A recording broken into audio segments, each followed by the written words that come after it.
السلام علیکم ورحمۃ اللہ وبرکاتہ۔ اوتھینٹیکیشن آف اسلام میں خوش آمدید۔ کیسے ہیں آپ سب؟ امید کرتی ہوں خیریت سے ہوں گے۔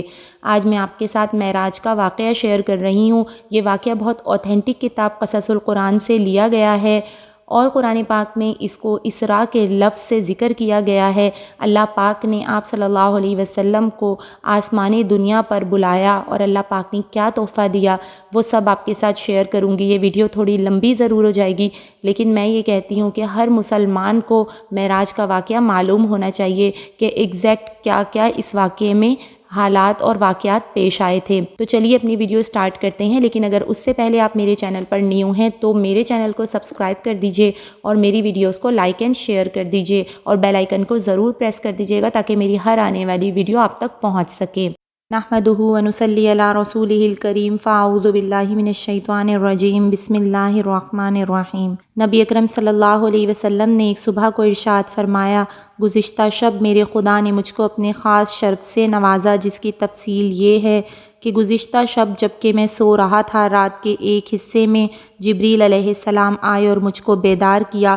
ابھی پوری طرح جاگ بھی نہ پایا تھا کہ حرم کعبہ میں اٹھا لائے اور تھوڑی دیر لیٹا تھا کہ پوری طرح بیدار کر کے سب سے پہلے میرا سینہ چاک کیا اور دھویا اور ایمان و حکمت سے بھر دیا۔ اس کے بعد حرم کے دروازے پر لایا گیا اور وہاں جبریل علیہ السلام نے میری سواری کے لیے خچر سے کچھ چھوٹا جانور براق پیش کیا جو سفید رنگ کا تھا۔ جب میں اس پر سوار ہو کر روانہ ہوا تو اس کی تیز رفتاری کا یہ عالم تھا کہ حد نگاہ اور حد رفتار یکساں نظر آتی تھی کہ اچانک بیت المقدس جا پہنچے، جہاں جبریل علیہ السلام کے اشارے پر براق کو مسجد کے دروازے کے اس حصے سے باندھ دیا جس سے انبیاء بنی اسرائیل مسجد اقصیٰ کی حاضری پر اپنی سواریاں باندھا کرتے تھے۔ پھر میں مسجد اقصیٰ میں داخل ہوا، 2 رکعت پڑھی۔ اب یہاں سے ملائے اعلیٰ کی تیاری شروع ہوئی تو اول جبریل علیہ السلام نے میرے سامنے 2 پیالے پیش کیے، ان میں سے ایک شراب سے لبریز تھا اور دوسرا دودھ یعنی لبن سے۔ میں نے دودھ کا پیالہ قبول کیا اور شراب کا پیالہ مسترد کر دیا۔ جبریل علیہ السلام نے یہ دیکھ کر کہا کہ آپ صلی اللہ علیہ وسلم نے دودھ کا پیالہ قبول کر کے دین فطرت کو اختیار کیا ہے۔ اس کے بعد ملائے اعلیٰ کا سفر شروع ہوا اور جبریل علیہ السلام کی ہم رکابی میں براق نے آسمان کی جانب پرواز کی۔ جب ہم پہلے آسمان یعنی آسمان دنیا تک پہنچ گئے، جبریل علیہ السلام نے نگہبان فرشتوں سے دروازہ کھولنے کو کہا۔ نگہبان فرشتے نے دریافت کیا، کون ہیں؟ جبریل علیہ السلام نے کہا، میں جبریل ہوں۔ فرشتے نے دریافت کیا، تمہارے ساتھ کون ہیں؟ جبریل علیہ السلام نے جواب دیا، محمد صلی اللہ علیہ وسلم۔ فرشتے نے کہا، کیا خدا کے مدعو ہو کر آئے ہیں؟ جبریل علیہ السلام نے کہا، بے شک۔ فرشتے نے دروازہ کھولتے ہوئے کہا، ایسی ہستی کا آنا مبارک ہو۔ جب ہم اندر داخل ہوئے تو حضرت آدم علیہ السلام سے ملاقات ہوئی۔ جبریل علیہ السلام نے میری جانب مخاطب ہو کر کہا کہ یہ آپ کے والد اور نسل انسانی کے مورث اعلیٰ آدم علیہ السلام ہیں، آپ ان کو سلام کیجئے۔ میں نے ان کو سلام کیا اور انہوں نے جواب دیتے ہوئے فرمایا، مرحبا بالابن الصالح والنبی صالح، کہ خوش آمدید برگزیدہ بیٹے اور برگزیدہ نبی۔ اس کے بعد دوسرے آسمان تک پہنچے اور پہلے آسمان کی طرح سوال و جواب ہو کر دروازے میں داخل ہوئے تو وہاں یحییٰ اور عیسیٰ علیہ السلام سے ملاقات ہوئی۔ جبریل علیہ السلام نے ان کا تعارف کرایا اور کہا کہ آپ سلام کیجئے۔ میں نے سلام کیا۔ ان دونوں نے جواب دیتے ہوئے فرمایا، مرحبا بالاخ الصالح والنبی صالح، کہ خوش آمدید اے برگزیدہ بھائی اور برگزیدہ نبی۔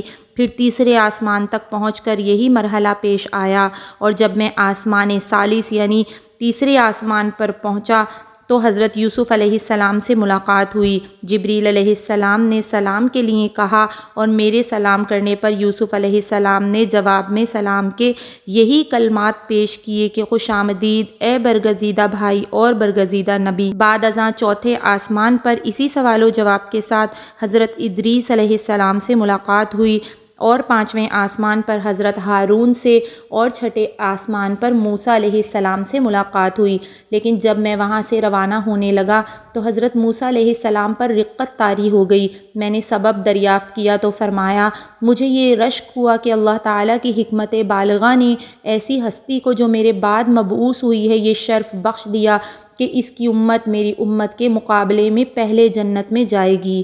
اس کے بعد سابق سوالات و جوابات کا مرحلہ طے ہو کر جب میں 7ویں آسمان پر پہنچا تو حضرت ابراہیم علیہ السلام سے ملاقات ہوئی، جو بیت المعمور سے پشت لگائے بیٹھے تھے۔ بیت المعمور جیسے دنیا میں خانہ کعبہ ہے، اسی طرح ایک گھر ہے اللہ تعالیٰ کا آسمان پہ جسے بیت المعمور کہتے ہیں، اور اس بیت المعمور میں ہر روز 70,000 نئے فرشتے داخل ہوتے ہیں۔ انہوں نے میرے سلام کا جواب دیتے ہوئے فرمایا، مبارک اے میرے برگزیدہ بیٹے اور برگزیدہ نبی، یہاں سے مجھ کو سدرۃ المنتہا تک پہنچایا گیا۔ سدرۃ المنتہا کے بارے میں آتا ہے کہ اس کی جڑ 6 آسمان پر ہے اور اس کی شاخیں 7ویں آسمان سے نکل گئی ہیں، اور یہ وہ مقام ہے جہاں سے چیزیں زمین پر اترتی ہیں اور زمین سے اوپر چڑھ کر وہاں تک پہنچتی ہیں۔ حضور صلی اللہ علیہ وسلم نے فرمایا کہ سدرۃ المنتہا تک پہنچایا گیا، تمہاری بول چال میں یہ ایک بیری کا درخت ہے جس کا پھل یعنی کہ بیر ہجر کی ٹھلیا کے برابر ہے۔ ہجر ایک جگہ ہے اور ٹھلیا کہتے ہیں گھڑے کو، کہ وہاں کے گھڑے بہت مشہور تھے، تو اتنے بڑے بڑے اس درخت کے بیر ہیں اور جس کے پتے ہاتھی کے کان کی طرح چوڑے ہیں۔ اس پر ملائکۃ اللہ جگنو کی طرح بے تعداد چمک رہے تھے، اور خدا کی خاص تجلی نے اس کو حیرت زدہ طور پر روشن اور پرکیف بنا دیا تھا۔ اس سفر میں میں نے 4 نہروں کا بھی معائنہ کیا، ان میں سے 2 ظاہر نظر آتی تھیں اور 2 باطن میں بہہ رہی تھیں، یعنی 2 نہریں جن کا نام نیل اور فرات ہے۔ نیل اور فرات کے بارے میں 2 قول مشہور ہیں۔ پہلا تو یہ ہے کہ جس وقت آپ صلی اللہ علیہ وسلم نے جنت میں 2 نہریں دیکھیں تو آپ صلی اللہ علیہ وسلم نے اسی وقت دنیا کی جانب نگاہ کی تو وہاں سامنے نیل اور فرات بہتی ہوئی نظر آئیں۔ اور دوسرا جو ہے اس کا مطلب یہ بھی ہو سکتا ہے کہ یہ ملائے اعلیٰ کی نہروں کے اسی طرح کے نام ہے جس طرح دنیا کے 2 دریا نیل اور فرات ہیں۔ تو آپ صلی اللہ علیہ وسلم نے 2 جنت کی نہریں دیکھیں اور 2 نہریں جو ظاہری تھیں وہ نیل اور فرات تھیں۔ پھر آسمان دنیا پر نظر پڑیں اور 2 نہریں جنت کے اوپر موجود پائیں، اور ان مشاہدات کے بعد محمد صلی اللہ علیہ وسلم کو شراب، دودھ اور شہد کے پیالے پیش کیے گئے، اور میں نے دودھ کے پیالے کو قبول کر لیا۔ اس پر جبریل علیہ السلام نے مجھے بشارت سنائی کہ آپ نے دین فطرت کو قبول کر لیا ہے۔ پھر خدائے تعالیٰ کا خطاب ہوا کہ تم پر روزانہ 50 نمازیں فرض قرار دے دی گئی ہیں۔ جب میں ان اسرار الہی کے مشاہدات سے فارغ ہو کر نیچے اترنے لگا تو درمیان میں موسیٰ علیہ السلام سے ملاقات ہوئی۔ انہوں نے دریافت کیا معراج کا کیا تحفہ لائے؟ میں نے کہا 50 نمازیں۔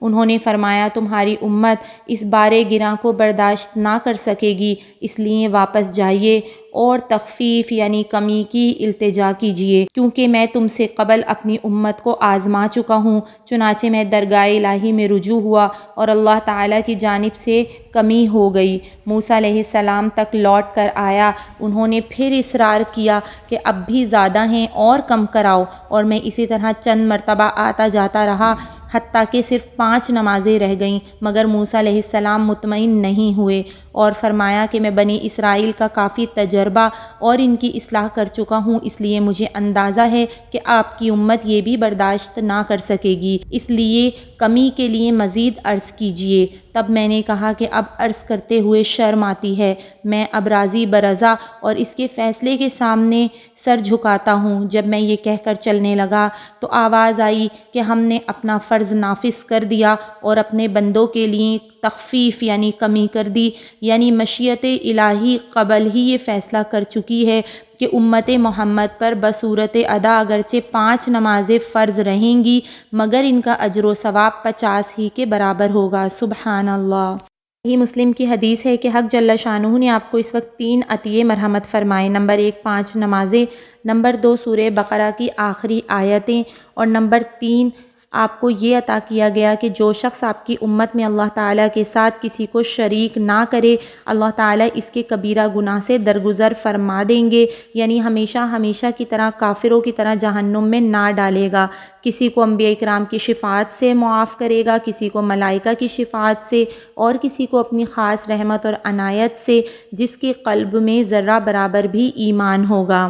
پھر حضور صلی اللہ علیہ وسلم کی آسمانوں سے واپسی ہوئی اور اولاً بیت المقدس میں آ کر اترے اور وہاں سے براق پر سوار ہو کر صبح سے پہلے مکہ مکرمہ پہنچے۔ صبح کے بعد آپ نے یہ واقعہ قریش کے سامنے بیان کیا۔ سن کر حیران ہو گئے، کسی نے تعجب سے سر پر ہاتھ رکھ لیا، کسی نے تالیاں بجائیں اور تعجب سے یہ کہنے لگے کہ ایک ہی رات میں بیت المقدس جا کر واپس آ گئے۔ جو لوگ بیت المقدس دیکھے ہوئے تھے انہوں نے بطور امتحان بیت المقدس کی علامتیں دریافت کرنا شروع کر دیں۔ حق تعالیٰ نے بیت المقدس کو آپ کی نظروں کے سامنے کر دیا۔ کفار نے سوالات شروع کیے تو آپ اس کو دیکھتے جاتے تھے اور ان کے سوالات کا جواب دیتے تھے، حتیٰ کہ جب کوئی بات پوچھنے سے باقی نہ رہی تو یہ کہا کہ اچھا اب کوئی راستے کا واقعہ بتاؤ۔ آپ نے فرمایا کہ راستے میں فلاں جگہ مجھ کو ایک تجارتی قافلہ ملا جو شام سے مکہ واپس آ رہا تھا، اس کا ایک اونٹ گم ہو گیا تھا جو بعد میں مل گیا، انشاءاللہ 3 دن کے بعد وہ قافلہ مکہ پہنچ جائے گا اور ایک خاکستری رنگ کا اونٹ سب سے آگے ہوگا جس پر 2 بورے لدے ہوئے ہوں گے۔ چنانچہ تیسرے دن اسی شان سے وہ قافلہ مکہ میں داخل ہوا اور اونٹ کے گم ہونے کا واقعہ بھی بیان کیا۔ اسی طرح حق جل شانہ نے آپ کی سچائی ظاہر کر دی اور قریش نے آپ کی سچائی کو آنکھوں سے دیکھ بھی لیا اور کانوں سے سن بھی لیا، لیکن اس کو جھٹلاتے رہے اور مقابلے پر تلے رہے۔ کچھ لوگ حضرت ابوبکر صدیق رضی اللہ تعالیٰ عنہ کے پاس آئے اور کہا کہ تمہارے دوست یعنی محمد صلی اللہ علیہ وسلم یہ کہتے ہیں کہ میں آج رات بیت المقدس گیا تھا اور صبح سے پہلے واپس آ گیا، کیا تم اس کی بھی تصدیق کرو گے؟ ابوبکر صدیق رضی اللہ تعالیٰ عنہ نے پوچھا کہ کیا رسول اللہ صلی اللہ علیہ وسلم نے ایسا فرمایا ہے؟ لوگوں نے کہا ہاں۔ ابوبکر صدیق نے کہا اگر حضور صلی اللہ علیہ وسلم نے یہ فرمایا ہے تو بالکل سچ فرمایا ہے، میں اس کی تصدیق کرتا ہوں اور میں تو اس سے بڑھ کر آپ کی بیان کردہ آسمانی خبروں کی صبح اور شام تصدیق کرتا رہتا ہوں۔ اسی روز حضرت ابوبکر صدیق رضی اللہ تعالیٰ عنہ کو بھی صدیق کا لقب ملا۔ یہ ہے وہ واقعہ جو قصص القرآن میں موجود ہے، جو میں نے آپ کے سامنے پیش کیا، لیکن اس کا ایک پارٹ میں نے آپ کے سامنے پیش نہیں کیا، جو انشاءاللہ میں اگلی ویڈیو میں آپ کو بتاؤں گی، اور اگلی ویڈیو میری اسی حوالے سے ہوگی کہ آسمان پر جا کر آپ صلی اللہ علیہ وسلم کو جنت اور دوزخ کے مشاہدات کروائے گئے تھے اور کچھ گناہ گاروں کو عذاب ہوتے ہوئے دکھایا گیا تھا۔ اسی طرح کی بہت ساری اوتھینٹک انفارمیشن کے لیے دیکھتے رہیے اوتھینٹیکیشن آف اسلام۔ السلام علیکم ورحمۃ اللہ وبرکاتہ۔